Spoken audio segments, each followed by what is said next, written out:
maybe let me start by telling you about my background and how I got interested in Spengler. It's quite easy, actually. In my habilitation thesis, which I submitted to the University of Regensburg a few months ago, I investigated the conceptual history of the West. So this notion that Western Europe and North America form a community. When did this concept emerge, and which semantic fields was it tied to, and which political actors had an interest in using and defining and promoting this concept for what purposes? And obviously, Oswald-Spengler made an appearance in my manuscript, and his decline of the West.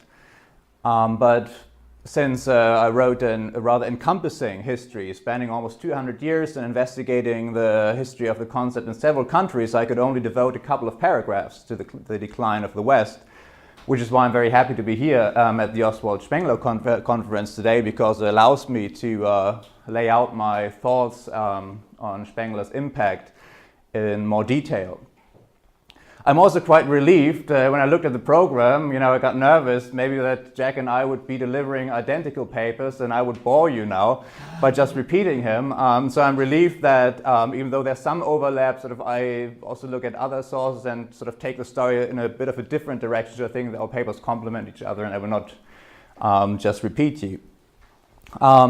Before I start, let me give you an idea of what you can expect and what you should not expect of my paper. So obviously I won't really talk about Oswald Spengler himself, but about his reception. And I will not talk about his reception in Germany and other continental Western European countries, because this has already been dealt with by other authors.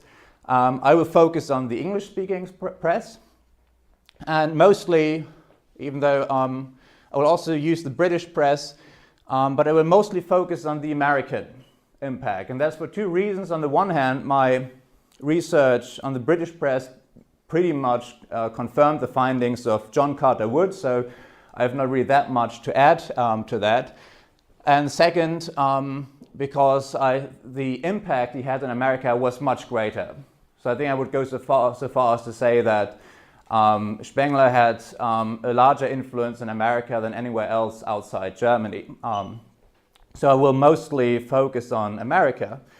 And I should also say that I will really focus on the general interest press. I will not go into the scholarly reception. There's this dissertation by Hugh Larimer-Trick, who already investigated that, so I won't go into the scholarly discussion. Suffice it to say that American scholars mostly criticize Spengler for factual errors made with regards to their specific fields, for his methodology, above all for treating cultures as organisms, and for his rigid determinism.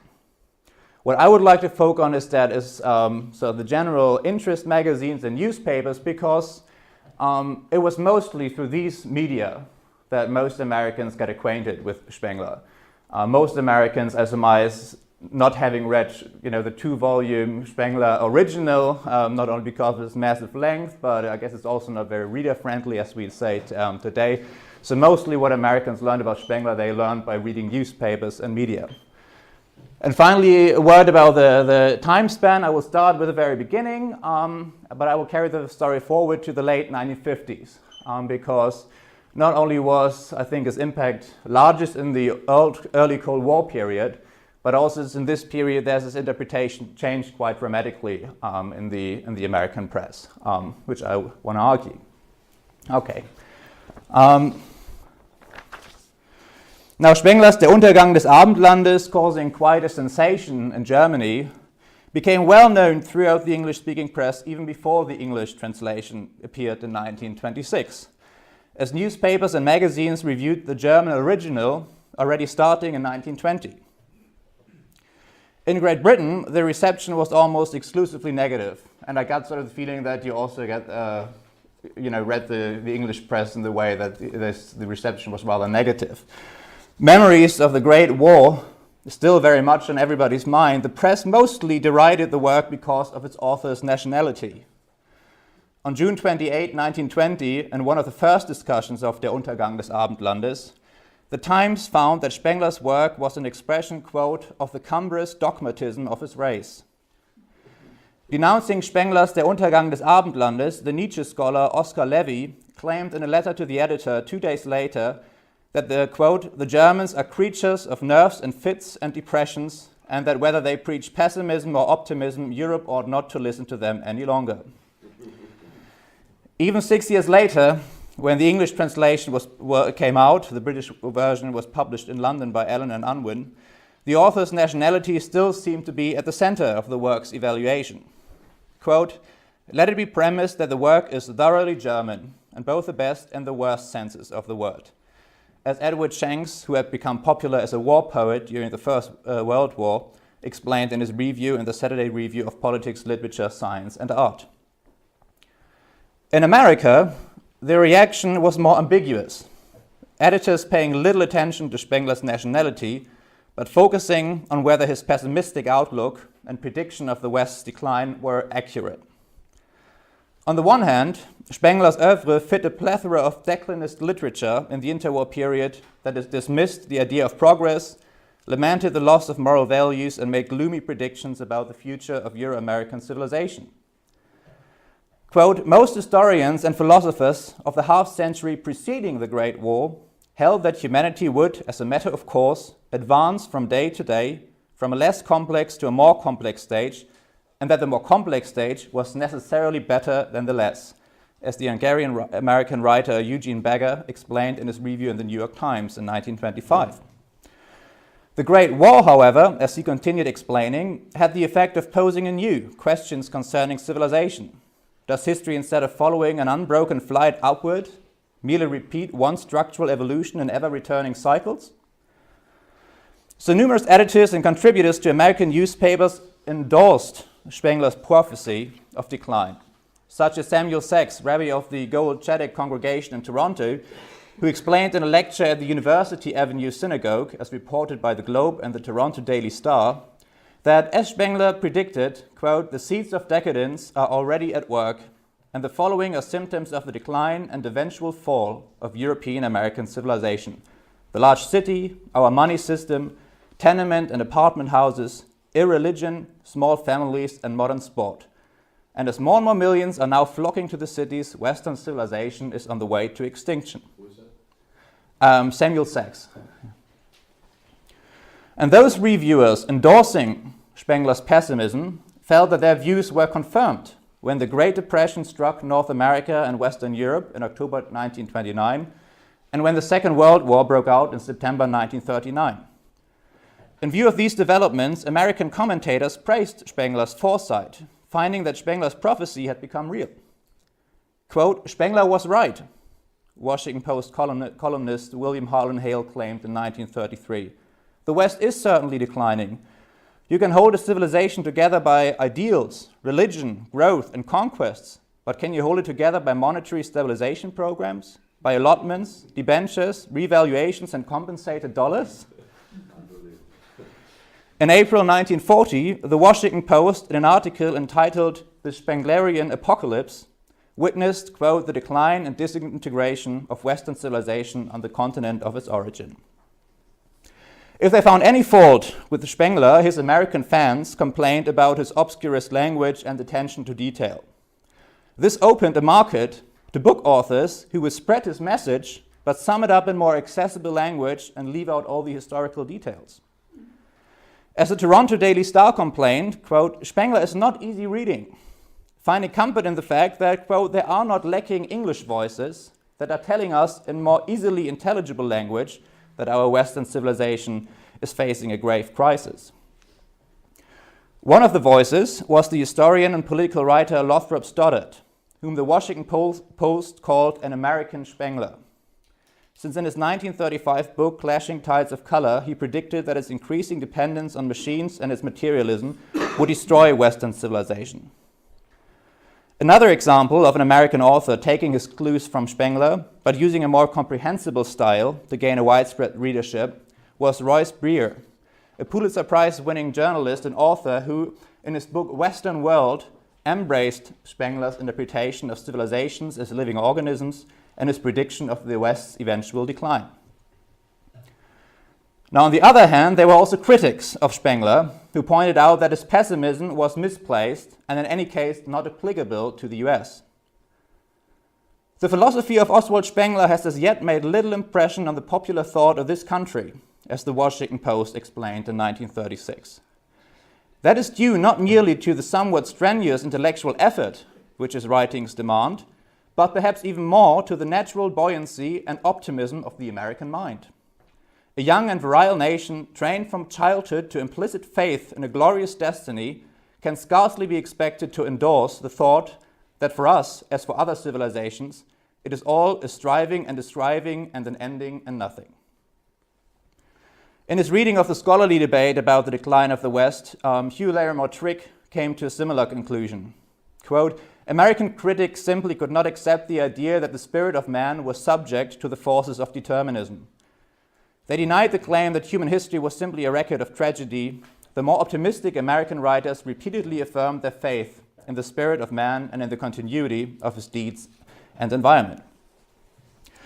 So whether he was embraced or rejected, Spengler thus became widely known in the US in the 1920s and 1930s, with all major newspapers and magazines reviewing the work, and sales of the English translation exceeding the publisher's expectations. The first volume, coming out in 1926, sold more than 5,000 times at the end of the year. The translation of the second volume appeared in 1928, and by 1940 both volumes had been sold for a total of 21,000 copies, in addition to the 5,000 copies of the first volume's printing. And this was quite a remarkable sale for such a work.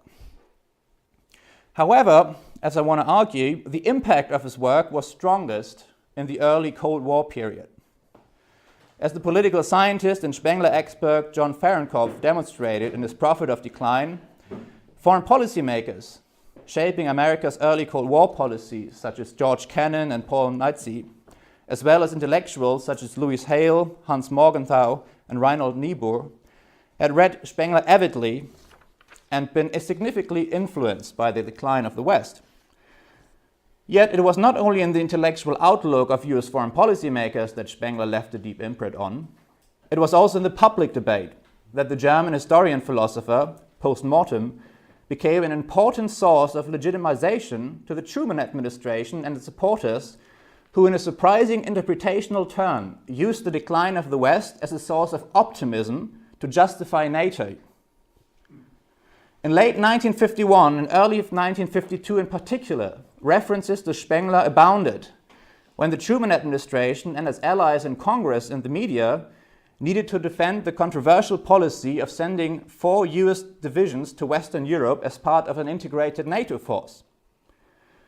Now, when the US Senate debated the issue, Democrat Paul Douglas of Illinois used not only Toynbee, but also Spengler as a principal witness to legitimize the troop movement. Arnold Toynbee, in his recent great work on history,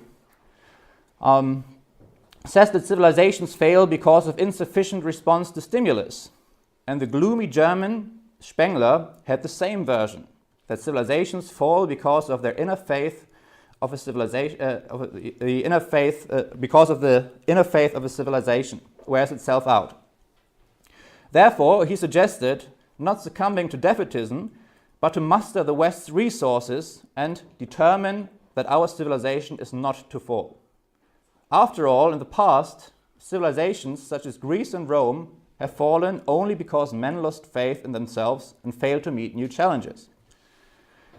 Daniel J. Flood, Democratic representative from Pennsylvania, also called to mind, quoting Spengler, the long list of examples of civilizations falling as wheat before the sickle, and advised his colleagues to consult the historic parallels before succumbing to feelings of defeatism and prematurely giving up Western Europe to communism. If Western civilization fell, it would not be due to external challenges, but to the failure to adequately respond to it. Quote, in all too many instances, decay had set in and ruin was a guest in the house long before the threat knocked at the door.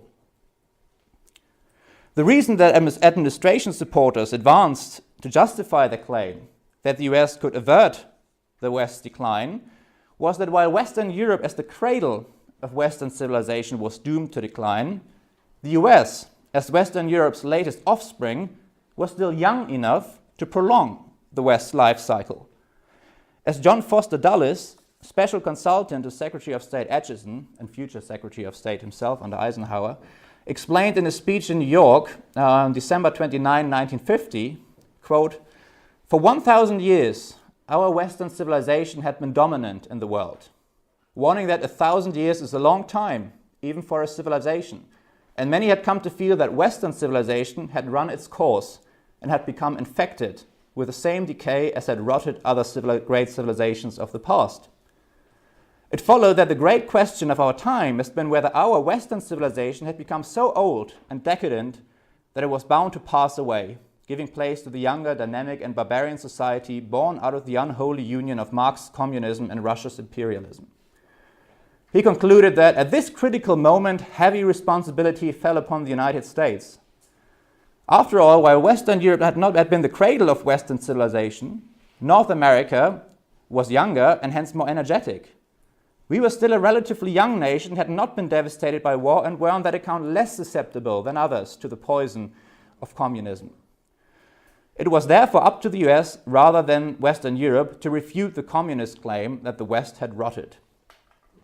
Joseph McCarthy, Senator of Wisconsin, agreed, arguing that America's responsibility is like that of a child to its parents and was therefore bound to protect Western Europe, since only the US had the power to rejuvenate Western civilization.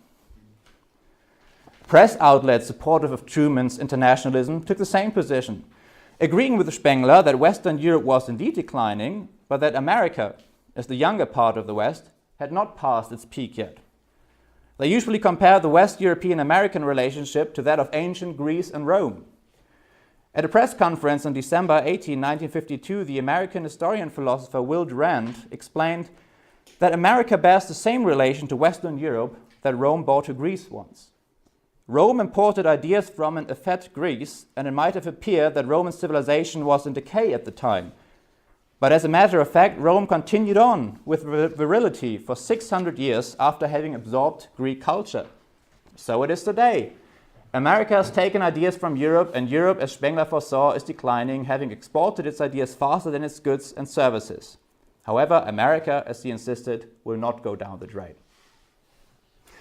In a review of J.G. Du Bois' The Future of the West, Herbert Elliston, editor of the Washington Post, made the same comparison, claiming that the aesthetic, moral, and intellectual glory of Greece was passed on to Rome. With America as the new leader of Western civilization, that is the same. Now, while it is understandable enough that Toynbee's A Study of History with its challenge-response framework could be used to promote America's leadership role in the so-called Atlantic community, it requires an explanation of how Spengler's The Decline of the West, with his assertion that the West was bound to decline no matter what actions would be taken, could be used for such purposes. And what I would like to argue in the remainder of my paper is to explain the roots of this creative misunderstanding, as I would call it, that is using Spengler's prophecy of the West decline as an argument for an American rejuvenation of the West. And the reason I claim why Americans could read these conflicting messages into the decline of the West was the English translation and the ambiguity of America's relationship to the Abendland in the revised version of the first volume. Since in anticipation of the American edition, Spengler made a subtle but fundamental change to Der Untergang des Abendlandes, which altered its meaning with regards to America. Originally, Spengler, and this is what I'm going to argue first, had not considered the US a part of the Abendland. Now, the Abendland is a peculiarly German concept that has no direct equivalent in the English language. Literally, it means the evening land or the evening country. And the term was increasingly used in the 19th century, being associated with a conservative critique of modernity, secularism, nationalism, and democracy. The Abendland referred to a historically grown cultural community emerging from the West Roman Empire, shaped by a synthesis of Latin and German cultures and given coherence by the Catholic Church. Importantly, the Abendland was set apart both from Russia and the Slavic civilization in the East and from America and the West. While there was no agreement on the specific boundaries of the Abendland, Catholics often assuming that it only included Catholic countries such as France, Spain, Portugal, Italy, or the Catholic parts of Germany, whereas Protestants usually defined it more broadly as including all nations shaped by Western Christendom, so including Great Britain, Scandinavia, and Lutheran parts of Germany. There was a consensus that the Abendland only referred to Western Europe and did not encompass either Eastern Europe or the New World.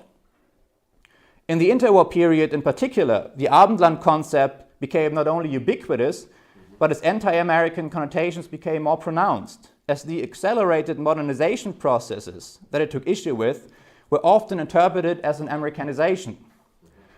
So as a result, German encyclopedias at the time generally referred to European countries west of Italy in entries on the Abendland, and never mentioned America as a possible part of this community. Now, Spengler himself never clearly defined the spatial contours of the Abendland. Admittedly, I think you all know this quote, he explicitly set it apart from Russia when he dismissed the concept of Europe as misleading, since it gave the wrong impression Russia was part of the same community as the Western neighbors. So it was the term Europe alone that connected Russia and our historical consciousness with the Abendland in a unity that nothing could justify. Orient and Occident are terms of general historical substance. Europe is an empty sound. I think you know it, and this is quite explicit. Russia is not part of the Abendland. There's not a sort of equivalent quote on America. However, as I want to show, I think there's enough in the first version of the first volume to conclude that he did not believe America was part of the Abendland. This is not only due to the fact that the term Abendland, as used in the title, was generally not only used to refer to Western Europe at the time, as I explained, but also due to the fact that even though both volumes of his Der Untergang des Abendlands contained almost 1,200 pages, Spengler only rarely referred to America, and at no point did he indicate that he considered the US part of the Abendland. To the contrary, Spengler was explicit about his book being about the culture of Western Europe and not America. In the first sentence of the first edition of his first volume, he explained that his goal was to predict the future einer Kultur, und zwar der einzigen, die heute auf der Erde in Vollendung begriffen ist, derjenigen Westeuropas. Our civilization, the only one that is nearing fulfillment in the world today, namely that of Western Europe. This is the first sentence. It's quite clear it's about Western Europe. Further on, he maintained that the Abendland did not geographically expand when European settlers colonized North America, but that it shrank to become a mere Provinz in einem riesenhaften Ganzen, a province in a giant whole, again implying that America was not part of the Abendland. Now, the claim that Spengler did not believe that America formed part of the same cultural community as Western Europe is also supported by the fact that the philosopher-historian had a fairly anti-American attitude. He never visited the US, despite having the opportunity to do so. In 1926, he was invited to attend an international philosophical congress in Cambridge, Massachusetts. However, the German historian-philosopher showed no interest in the event, even though the organizers offered to pay him. Moreover, in 1927, the New York Times asked Spengler to write an article on the decline of the United States and promised him $100 for it, but Spengler declined the offer. In his later work, Jahre der Entscheidung, the German intellectual was even explicit in excluding America from the Abendland, maintaining that there were several significant similarities between Bolshevik Russia and democratic capitalist America that set them apart from the Abendland. Das Leben ist ausschließlich wirtschaftlich gestaltet und entbehrt deshalb der Tiefe, umso mehr als ihm das Element der echten geschichtlichen Tragik, das große Schicksal fehlt, das die Seele der abendländischen Völker durch Jahrhunderte vertieft und erzogen hat. So life in both Russia and America, he's referring to, is exclusively shaped by economic concerns and therefore is bereft of the spiritual depth, all the more so because it lacks the elements of genuine historic tragedy, of great destiny, which has deepened and educated the soul of the peoples of the Abendland throughout the centuries. Moreover, in both Russia and America, there was dieselbe Diktatur der öffentlichen Meinung hier und dort, ob sie nun parteimäßig oder gesellschaftlich vorgeschrieben ist, die sich auf alles erstreckt, was im Abendland dem Willen des Einzelnen freigestellt ist. The same dictatorship of public opinion here and there, whether it is imposed by a party or society, which extends to everything that is left to the will of the individual in the Abendland. So again, a clear indication America is not part of the Abendland. According to Spengler, Amerikanismus was ein nach dem unteren Durchschnitt genormtes Massedasein, the state of existence for the masses standardized according to the lower average. So I think that it is fair to conclude that der Spengler Amerika stood outside the Abendland, whose decline he predicted. He hardly ever referred to America in der Untergang des Abendlandes. He was explicit about his book being about the culture of Western Europe alone, and he was rather hostile towards the US in his later pronouncements and writings. However, in 1921, 3 years after the first publication of the first volume of Der Untergang des Abendlandes, Alfred Abraham Knopf Sr., founder of the publishing house Alfred A. Knopf Incorporated, traveled to Germany to discuss with Spengler and the publishing house of C.H. Beck, which had acquired the copyrights for the Untergang des Abendlandes from the Baumüller publishing house in Vienna, an American publication of the book. At the suggestion of Spengler himself, Charles Francis Atkinson, a former foreign and overseas director of the BBC and a major in the British Army, was chosen as a translator of the work. Moreover, it was agreed that Atkinson would not translate the first 1918 edition of Der Untergang des Abendlandes first volume, but that a revised edition of the first volume, which Spengler planned to work on, would be used for the translation. So Spengler could take into account that his work would be read by an American audience when he revised his first volume. And he did make a subtle but, I think, quite fundamental change that is directly related to the envisioned American publication. To make the work more amenable to Americans, he added America in the first sentence in which he described the purpose of the book. Now remember the other quote we said is about the culture of Western Europe. In the revised revision it says, no longer was the book about the culture of Western Europe. Instead, the book now turned in an attempt, das Schicksal einer Kultur, und zwar der einzigen, die heute auf dem Planeten in Vollendung begriffen ist, der westeuropäisch-amerikanischen, in den noch nicht abgelaufenen Stadien zu verfolgen. Of predetermining history and specifically of the only culture of our time and on our planet which is actually in the phase of fulfillment, the West European American. So he added America in the first sentence. So in view of this introductory statement, Atkinson was not mistaken when for his translation he assumed that Spengler meant the culture of Western Europe and America when speaking of the Abendland. For example, when Spengler outlined the topic of his book, he pointed out that the objective was to determine which stage the era between 1800 and 2000 marked innerhalb der abendländischen Gesamtkultur, which Atkinson, lacking a direct equivalent for Abendland, simply translated as Western Europe and America. Our narrow task then is primarily to determine from such a world survey the state of West Europe and America, as at the epoch of 1800 to 2000. So Spengler's insertion of America in the description of the book's topic also justified Atkinson's translation of the book's title. Admittedly, the German term Abendland is not the same as the English word West. And the fact that there's no direct equivalent to it had already become visible in the early 1920s when British and American newspapers reviewed the German original, and they all used different translations of the German title.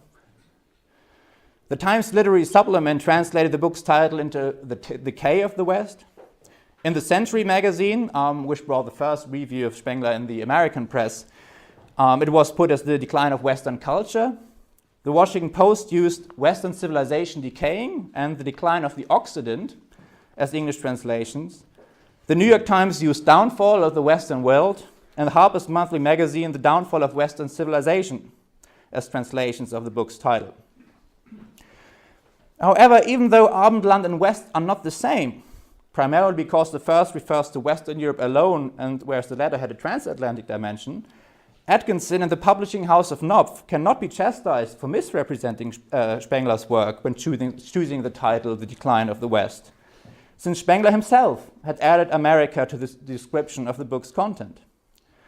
As a result, when the American edition came out, reviewers could correctly state, as did the New York Times, that, quote, by the West, Spengler means the culture of Western Europe and America, even though the book's content had not dramatically changed from the first to the second edition of the first volume. After all, in terms of the subject matter and the examples he used, Spengler still only talked about Western Europe and did not have much to say about the American experience. So in the end, Spengler's revised version of the first volume and the English translation sent an ambiguous message to the American audience. On the one hand, the revised version explicitly includes America in the Abendland, and the title's translation as The Decline of the West also indicated that it was about the culture of both Western Europe and North America.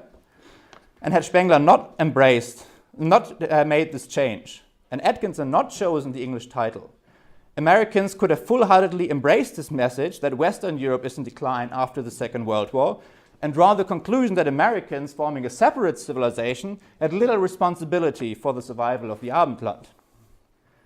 On the other hand, even in the revised version, Spengler in fact still almost exclusively wrote about Western Europe, hardly ever referring to the history of America.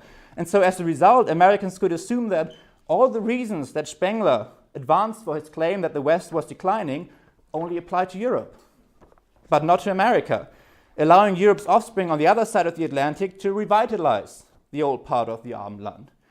And this is why Spengler, sort of in an ironic twist, could be appealed to when seeking to justify America's commitments to Western Europe in the Cold War and spreading an optimistic message about the future of the West.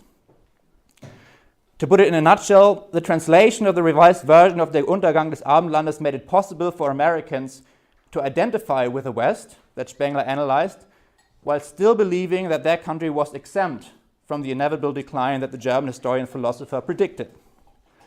And in the post-war situation, this interpretation, old Europe in decay, young, youthful America taking up the scepter, was congenial to make sense of the shifts in world politics that they were witnessing. Consequently, Spengler became more popular than he had ever been outside Germany. As the English international relations theorist Edward H. Carr made clear in a review of Stuart Hughes' Oswald Spengler, A Critical Estimate, in the Times Literary Supplement in October 1952, quote, "In the post-war United States, Spengler was taken more seriously than he had been taken anywhere else outside Germany." Thank you very much.